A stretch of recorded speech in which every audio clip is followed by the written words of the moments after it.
জ্বালানি পরিস্থিতি মোকাবেলায় প্রধানমন্ত্রীর সভাপতিত্বে জরুরি বৈঠক। পেট্রোল পাম্পগুলোতে আজও তেলের জন্য দীর্ঘ লাইন। 25শে মার্চের ভয়াল কাল রাত আজ।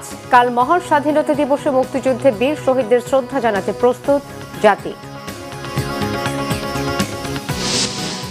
শিশুদের সহায়ক পরিবেশে বেড়ে উঠতে নিরাপদ প্রযুক্তিতে জোর ডাক্তার জুবাইদার। উন্নত বিশ্বের সহায়তার প্রত্যাশা। দেশের 18তম অ্যাটর্নি জেনারেল হিসেবে নিয়োগ পেলেন সুপ্রিম কোর্টের সিনিয়র আইনজীবী ব্যারিস্টার রুহুল কুদ্দুস কাজল। প্রজ্ঞাপন জারি।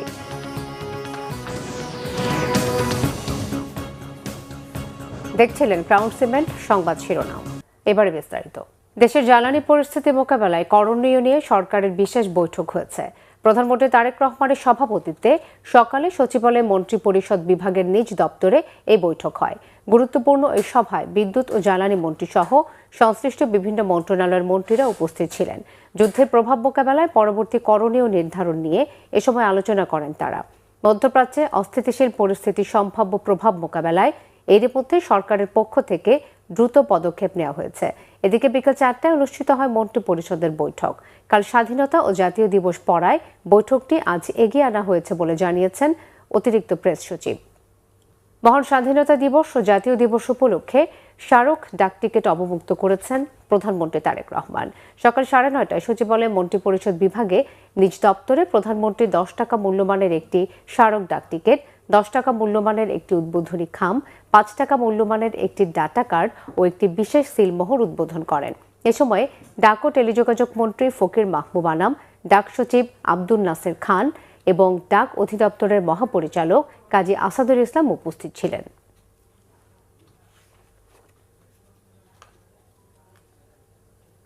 জ্বালানি তেল নিয়ে ভোগান্তি বেড়েই চলেছে। দীর্ঘক্ষণ লাইনে দাঁড়িয়ে থেকেও তেল পাচ্ছেন না বলে অভিযোগ করেছেন অনেক মোটরসাইকেল আর প্রাইভেট কারের চালক। তারা বলছেন তেল না পেয়ে আয় রোজগার বন্ধের পথে। মেজবা রহমানের রিপোর্ট। মধ্যপ্রাচ্যে চলমান যুদ্ধের কারণে দেশে জ্বালানির সংকটের শঙ্কায় তেল সংগ্রহে পাম্পে ছুটছে অনেকেই। চাপ সামাল দিতে হিমশিম খাচ্ছে পাম্পগুলো। সকাল থেকে তেলের আশায় পাম্পের সামনে দীর্ঘ লাইনে মানুষ। দীর্ঘ অপেক্ষার পর তেল না পাওয়ায় ক্ষুব্ধ অনেকে। সকাল 9টা থেকে এখানে লাইনে দাঁড়ায় আছি। এখন বাজে অলমোস্ট 2টা। এখন পর্যন্ত লাইনে দাঁড়ায় আছি। বাস এই আপনার ফিলিং স্টেশন বলতেছে যে 3টা থেকে এরা দেওয়া আবার স্টার্ট করবে। তার মানে আমার 4টা নাগাদ আমি তেল পাবো আশা করি। তেল তো নিতে হবে ভাই, ভোগান্তি এখন কিছু করার নেই। এখন যতদিন না যুদ্ধজনিত তেলের এই সংকটটা হয়েছে, যতদিন ঠিক না হয় আমাদের এই ভোগান্তি পড়তে হবে ভোগান্তির ভিতরে। এদিকে সরকারের পক্ষ থেকে পর্যাপ্ত তেলের আশ্বাস দেওয়া হলেও পাম্পগুলোতে গিয়ে তেল না পাওয়ায় সিন্ডিকেটের বিরুদ্ধে সরকারকে শক্ত অবস্থান নিতে বলছেন ভুক্তভোগীরা। সকাল 8:30 থেকে এখন এখানে আসি তেলের জন্য, কিন্তু গেছে কালকে আসছি তেল পাই নাই। বুট সংকটের মধ্যে আসি, এখন তিনি নাস্তা বন্ধ করতে পারি নাই। তাহলে আমরা যেমন পাম্পে আসি সেই ক্ষেত্রে আমরা এসে তেল পাই না। এখন এই যে বৈশা রয়েছে 6টা ঘন্টা 5-6 ঘন্টা বৈশা রয়েছে। তবে পাম্প কর্তৃপক্ষ বলছে পর্যাপ্ত তেল রয়েছে, সেই সাথে প্রয়োজন অনুসারে সবাইকে সরবরাহ করা হচ্ছে। তা আমরা তেল পাচ্ছি, কিন্তু যে পরিমাণ তেল আমরা আনইন্টারাপ্টেড পেতাম কিছু কম, বা তারপর আমরা তেল পাচ্ছি এবং যখনই আমরা তেল পাচ্ছি সুচারুরূপে সেটা আমরা বন্টন করে দিচ্ছি। সবার ধৈর্য এবং সহনশীল হতে হবে এবং অযথা আতঙ্কিত না হয়ে আমরা আমাদের কাছে আসবে, যখন আমরা অ্যাভেলেবেল হবে আমরা দিব। তেলের বাজারে তেলেসমাতির অবসান চায় সাধারণ মানুষ। মেজবা রহমান, বাংলাভিশন, ঢাকা। আজ ভয়াল 25শে মার্চ, বাঙালির ইতিহাসের কাল রাত। ভয়াল সেই রাতে ঘটেছিল বিশ্ব ইতিহাসের নৃশংসতম গণহত্যা। কেবল ঢাকাতেই ওই রাতে হত্যা করা হয় 10,000 নিরীহ মানুষকে। ভয়াল রাতের আরো খবর জানাচ্ছেন সৈকত সাদিক। 25 মার্চ ভয়াল কাল রাত। 71-এর সেই সন্ধ্যা থেকেই ঘুমন্ত ও নিরীহ মানুষের উপর হত্যাযজ্ঞে মেতে উঠে পাকিস্তানি হানাদার বাহিনী। সকাল থেকেই পরিস্থিতি ছিল থমথমে। সেদিন জুলফিকার আলী ভুট্টু ও ইয়াহিয়া খান গোপন বৈঠক করে এই অঞ্চলের মানুষের উপর সামরিক শক্তি প্রয়োগের সিদ্ধান্ত নেয়। সন্ধ্যায় ইয়াহিয়া ঢাকা ত্যাগ করে। মধ্যরাতে পাকিস্তানি সৈন্যরা সাজোয়া ট্যাঙ্ক দিয়ে অপারেশন সার্চলাইট নামে ঘুমন্ত নিরস্ত্র বাঙালিদের উপর নির্বিচারে হত্যাযজ্ঞ শুরু করে। ঢাকা বিশ্ববিদ্যালয়, পিলখানা আর রাজারবাগে অতর্কিত হামলা চালিয়ে ছাত্র, শিক্ষক, বাঙালি পুলিশ ও সামরিক সদস্যদের হত্যা করে। ঢাকা ছাড়াও চট্টগ্রাম, রাজশাহী, খুলনা ও সিলেট সহ দেশের বিভিন্ন জায়গায় চলে গণহত্যা। ঢাকা বিশ্ববিদ্যালয় থেকে ইকবাল হলের পাশ থেকে আওয়াজ আসতেছে, টের পাওয়া যাচ্ছে ওখানে গুলি হচ্ছে। গুলি হলে আমরা শুনছি।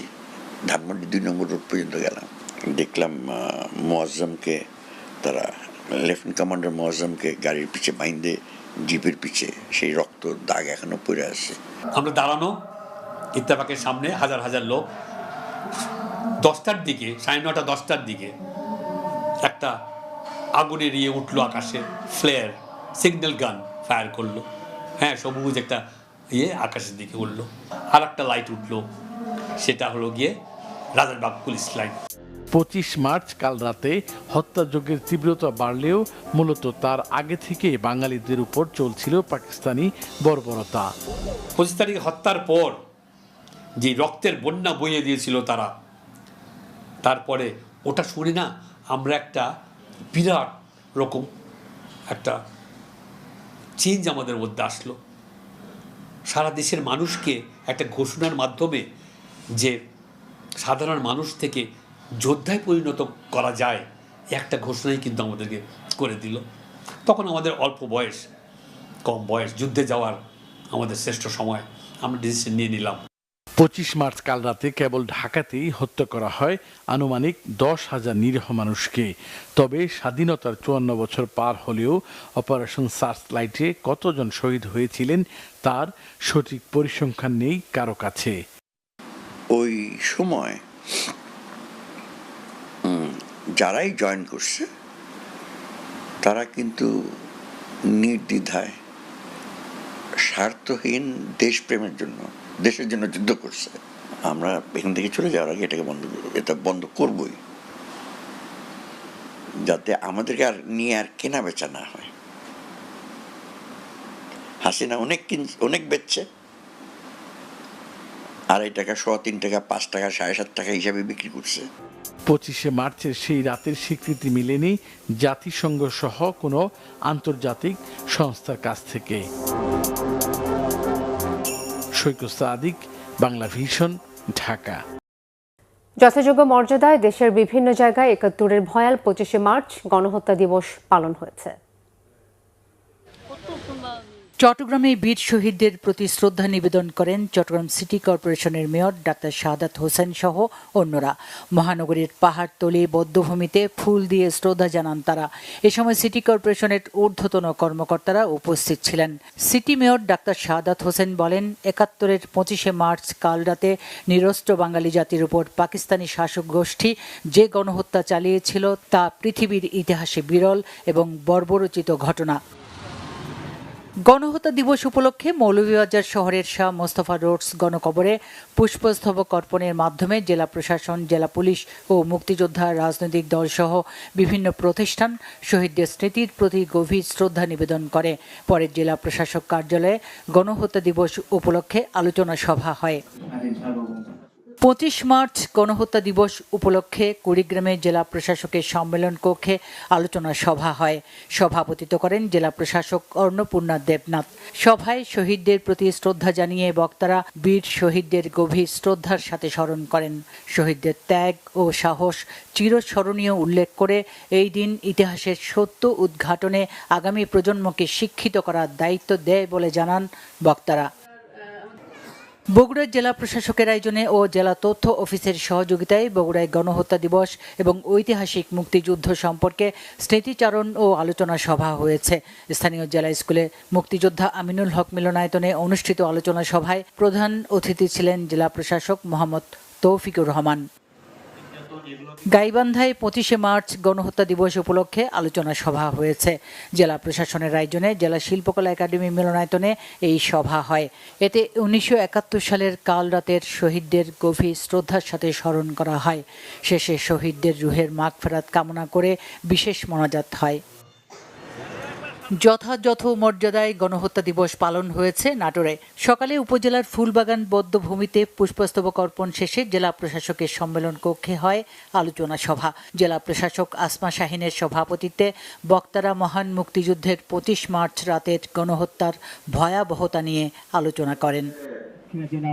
ভয়াল 25শে মার্চ গণহত্যা দিবস উপলক্ষে সকালে সাতক্ষীরা সরকারি বালক উচ্চ বিদ্যালয় সংলগ্ন বদ্ধভূমিতে শ্রদ্ধা নিবেদন করেন জেলা ও পুলিশ প্রশাসন সহ সর্বস্তরের মানুষ। পরে জেলা প্রশাসক আফরোজা আক্তারের সভাপতিত্বে জেলা শিল্পকলা একাডেমি মিলনায়তনে গণহত্যা দিবসের তাৎপর্য তুলে ধরে আলোচনা সভা হয়। সুচরিতা সূচি, বাংলা ভিশন নিউজ ডেস্ক। মুক্তিযুদ্ধে বীর শহীদদের প্রতি শ্রদ্ধা জানানোর সব ধরনের প্রস্তুতি সম্পন্ন হয়েছে সাভারে জাতীয় স্মৃতিসৌধে। জাতির শ্রেষ্ঠ সন্তানদের শ্রদ্ধা নিবেদন নির্বিঘ্ন করতে সাভার জুড়ে নেওয়া হয়েছে পর্যাপ্ত নিরাপত্তা ব্যবস্থা। উপজেলা প্রশাসনের পক্ষ থেকেও নেওয়া হয়েছে নানান প্রস্তুতি। বিস্তারিত আশুলিয়ার প্রতিনিধি শেফালী মিতুর রিপোর্টে। বৃহস্পতিবার প্রথম প্রহরেই রাষ্ট্রপতি, প্রধানমন্ত্রী, প্রধান বিচারপতি, বিদেশি কূটনীতিক সহ পদস্থ কর্মকর্তারা শ্রদ্ধা জানাবেন এখানে। এরপর স্মৃতিসৌধ চত্বর উন্মুক্ত করে দেয়া হবে সর্বস্তরের মানুষের শ্রদ্ধা নিবেদনের জন্য। দিনটি উপলক্ষে ধুয়ে মুছে পরিষ্কার করা হয়েছে গোটা স্মৃতিসৌধ চত্বর। রং তুলি কাজ, ফুল গাছ স্থাপন, লেক সংস্কার কাজ সহ বিভিন্ন স্থানে সিসি ক্যামেরা স্থাপন ইতিমধ্যে সম্পন্ন হয়েছে। স্বাধীনতা দিবসে স্মৃতিসৌধ এলাকায় নিশ্ছিদ্র নিরাপত্তা ব্যবস্থা নেয়ার কথা জানিয়েছে পুলিশ। পর্যাপ্ত সংখ্যক পুলিশ সদস্য মোতায়েন করা হয়েছে। এই ডিগনিটরি ব্যক্তি যারা এখানে আগমন করবেন তারা যেন নির্বিঘ্নে জাতীয় স্মৃতিসৌধে আগমন করে শ্রদ্ধা নিবেদন পূর্বক নিজ নিজ গন্তব্য পৌঁছতে পারেন। আমাদের পর্যাপ্ত সংখ্যক পুলিশ সদস্য বিভিন্ন জায়গায় মোতায়েন থাকবে। এদিকে দিনটি ঘিরে নানা আয়োজনের কথা জানিয়েছে উপজেলা প্রশাসনও।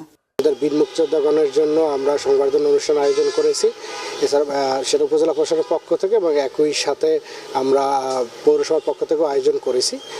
এছাড়াও আমরা উন্নত মানের খাবার পরিবেশন করব, বিশেষ করে আমাদের এতিমখানাগুলোতে এবং হাসপাতালে। পরিবর্তিত পরিস্থিতিতে এবার শহীদদের শ্রদ্ধা জানাতে স্মৃতিসৌধে আগের চেয়েও বেশি মানুষের ঢল নামবে বলে ধারণা স্থানীয় প্রশাসন ও আয়োজকদের। শেফালী মিতু, বাংলা ভিশন, আশুলিয়া, ঢাকা। কৃত্রিম বুদ্ধিমত্তা এআই এর দায়িত্বশীল ব্যবহারের মাধ্যমে শিক্ষা ব্যবস্থায় আমূল পরিবর্তন আনা সম্ভব বলে জানিয়েছেন প্রধানমন্ত্রী তারেক রহমানের স্ত্রী ডাক্তার জুবাইদা রহমান। এ বিষয়ে বাংলাদেশকে সহায়তা দিতে উন্নত বিশ্বের প্রতি আহ্বান জানিয়েছেন তিনি। মার্কিন ফার্স্ট লেডি মেলানিয়া ট্রাম্পের আমন্ত্রণ ও হোয়াইট হাউসের উদ্যোগে fostering the future together global coalition সামিটে যোগ দিয়ে উদ্বোধনী অনুষ্ঠানে তিনি এই আহ্বান জানান। শিশুদের সহায়ক পরিবেশে বেড়ে ওঠা নিশ্চিত করতে তাদের জন্য প্রযুক্তি নিরাপদ করার তাগিদ দেন doctor Zubaida Rahman. My dedication to advancing education, youth development and community well-being. We believe that responsible use of artificial intelligence can transform education, especially in countries like Bangladesh, where access to trained teachers and resources remain uneven. Our government is equipping both teachers and students with the tools they need to thrive in a digital age. কৃত্রিম সংকট তৈরি করে অতিরিক্ত তেল সংগ্রহ বা মজুত করা থেকে বিরত থাকার আহ্বান জানিয়েছেন তথ্য সম্প্রচার মন্ত্রী জহিরুদ্দিন স্বপন। জ্বালানি সরবরাহ স্বাভাবিক রাখতে সরকার সব ধরনের পদক্ষেপ নিয়েছে বলেও জানান তিনি। প্রধানমন্ত্রী তারেক রহমানের নেতৃত্বে গঠিত নতুন সরকারের 1 মাস পূর্তি উপলক্ষে সংবাদ সম্মেলনে তথ্য সম্প্রচার মন্ত্রী জহিরুদ্দিন স্বপন বলেন, জনকল্যাণ ও সামাজিক সুরক্ষায় সরকার 1 মাসের মধ্যে ফ্যামিলি কার্ড কর্মসূচি চালু করেছে। স্বল্প আয়ের মানুষের জন্য ফ্যামিলি কার্ডের পাইলট প্রজেক্ট চালু হয়েছে। প্রান্তিক কৃষকদের সুবিধার্থে 10,000 টাকা পর্যন্ত কৃষি ঋণের সুদ সহ মওকুফ করার সিদ্ধান্ত কার্যকর করা হচ্ছে। এছাড়াও কৃষকদের সরাসরি সার, বীজ ও ঋণ সহায়তা দিতে স্মার্ট কৃষক কার্ড বিতরণের উদ্যোগ নেওয়া হয়েছে। ইমাম, মুয়াজ্জিন, অন্যান্য উপাসনালয়ের ধর্মগুরুদের জন্য চালু করা হয়েছে ভাতা।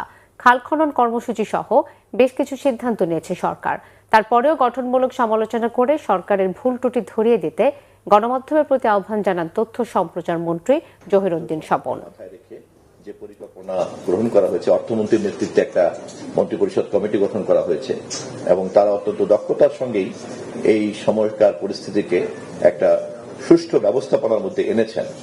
ফলে আমাদের এই মুহূর্তে কোনো সংকট নাই। আতঙ্কিত হয়ে ক্রয় করার যে একটা পরিস্থিতি, এখান থেকে আমরা রক্ষা পেতে পারি। আমাদের পরিকল্পনা অনুযায়ী যদি সবকিছু চলে তাহলে আমরা আশাবাদী কোনো সংকট স্পর্শ করতে পারবে না। অ্যাটর্নি জেনারেল হলেন ব্যারিস্টার রুহুল কুদ্দুস কাজল। প্রজ্ঞাপন জারি করা হয়েছে আজ। দেশের 18তম অ্যাটর্নি জেনারেল হলেন তিনি।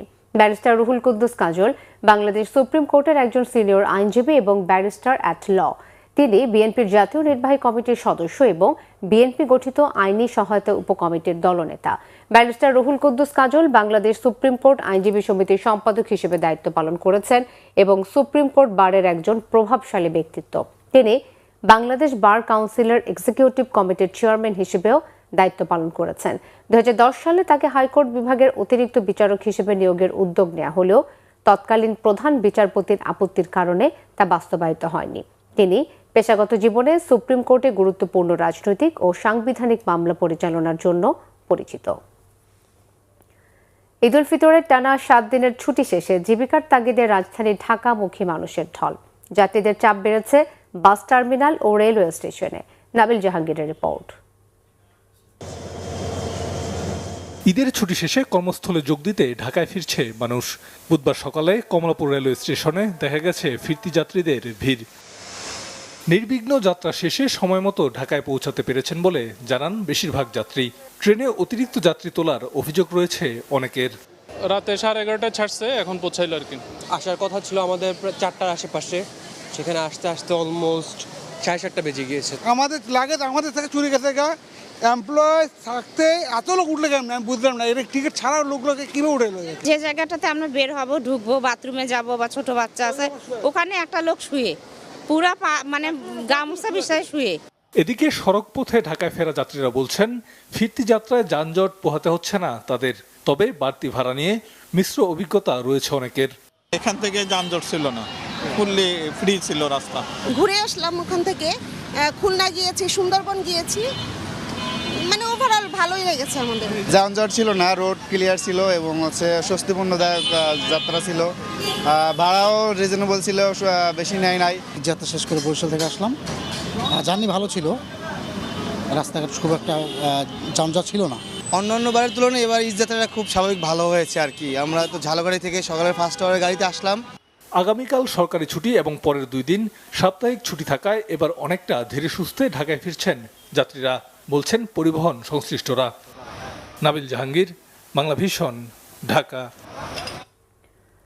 ঈদের ছুটির মধ্যেও সচল থাকা চট্টগ্রাম বন্দরে গত 17 মার্চ থেকে 23 মার্চ পর্যন্ত 7 দিনে মোট 25,08,614 মেট্রিক টন কার্গো হ্যান্ডলিং হয়েছে। এর মধ্যে 18 মার্চ একদিনে সর্বোচ্চ 4,34,434 মেট্রিক টন কার্গো হ্যান্ডলিং হয়। বন্দর কর্তৃপক্ষ জানিয়েছে মোট পণ্যের মধ্যে আমদানি পণ্য 23,61,786 মেট্রিক টন আর রপ্তানি পণ্য ছিল 1,46,828 মেট্রিক টন। সক্ষমতা বজায় রেখেছে চট্টগ্রাম বন্দর। এই 7 দিন নিরবিচ্ছিন্নভাবে পণ্য খালাস ও জাহাজ হ্যান্ডলিং কার্যক্রম পরিচালনা করেছে বলে জানিয়েছে বন্দর সংশ্লিষ্টরা। এই সময়ে কন্টেইনার হ্যান্ডলিং হয়েছে 54,898 TEUS, যার মধ্যে আমদানি করা কন্টেইনার 28,961 আর রপ্তানি ছিল 25,937 TEUS কন্টেইনার।